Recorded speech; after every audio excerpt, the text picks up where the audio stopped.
Okay guys, I actually deleted the last video that I uploaded, and I'm throwing this one up because I like this one better, and I just made a few tweaks I think to help drop some points home. Okay, so today we're going to be talking about replacing the power window switches in a Dodge, specifically a 2005 Dodge Dakota. However, this process is really very similar on many Chrysler products, Chrysler, Dodge, Jeep. They're all very much the same, and you'll probably, when you see what I'm doing, you'll probably understand just how easy it is to do your vehicle as well. Probably even, crosses makes as well. So to get started, what we're going to be talking about today are replacing the actual passenger side switch like you see here, as well as the driver side switch like you see here, the entire panel. And I wanted to show you this because if you go to the dealership, they're going to charge you an outrageous amount for these parts. I think it's somewhere in the neighborhood of like $150 for the master controller, and maybe $75 or so for the passenger one. But if you look on here, so I just went to eBay. This is where I've gotten mine from, and I've already had to replace 3 in this vehicle already. So this is a very common issue. So I'm just going to eBay, typing in 2005 Dodge Dakota power window switch, and we're just going to scroll down here real quick. I want you to see. Here you go, right here. Here's a used one, $35, and that's with free shipping. So you're just taking a look, you'll see that back on the original screen, it even mentioned that it fits the specific one, my 2005 Dodge Dakota. And we scroll a little bit further down, and bam, right here, you'll see the one for a passenger. And you'll see this one right here, it's $150 is what they're selling, one from like the dealership. But here's the one for a passenger, $27. You can save a ton of money, and when you see how easy this procedure is to do, it's going to blow you away. At literally, you can replace this switch in a matter of a minute or less, even with no experience. Okay, so let's get started. This is the passenger switch.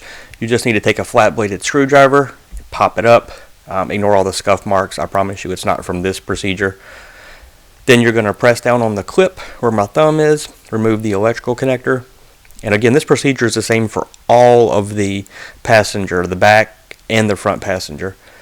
Once you have it out, take your flat-bladed screwdriver and stick it into these black clips. And you probably can't see this, but I'm actually sticking the screwdriver in and I'm twisting it. I'm not prying so much as I am sticking it and twisting it. And that'll let you release the entire unit. Then, of course, you're going to take your new one, and your new one is going to snap in there. All you do is press on it, and it snaps in with those 4 clips you just released. That's it. Then you are going to hook up the electrical connector. You just push it in and it will snap. Again, this is really easy. And then the same for the entire unit. Just push it down and it'll snap back into place. Now for the drivers, very similar. Take your screwdriver, pop it up. You're going to have 2 electrical connectors to disconnect. You only need to disconnect these 2 that you see me removing. The one at the front is for your power mirrors. You don't have to worry about that. So disconnect them. Take your screwdriver once again, same procedure, except you've got more clips this time on either side. Stick it in, do a little twist, get those clips released, and then of course you do it on the other side.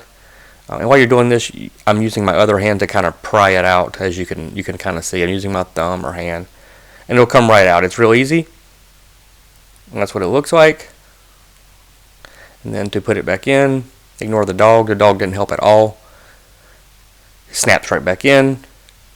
Plug your electrical connectors in, and you don't have to worry about labeling them because the one that plugs in the back is longer, so it's almost impossible to mess them up. And it snaps back in too. The only recommendation I give is that you'll see it's easier if you put the front in first. My power mirror's kind of twisted when I took it out, so I'm just twisting it back into place. But it's easier if, instead of doing it this way, if you'll put the front in first, and then it'll snap right in. That's it.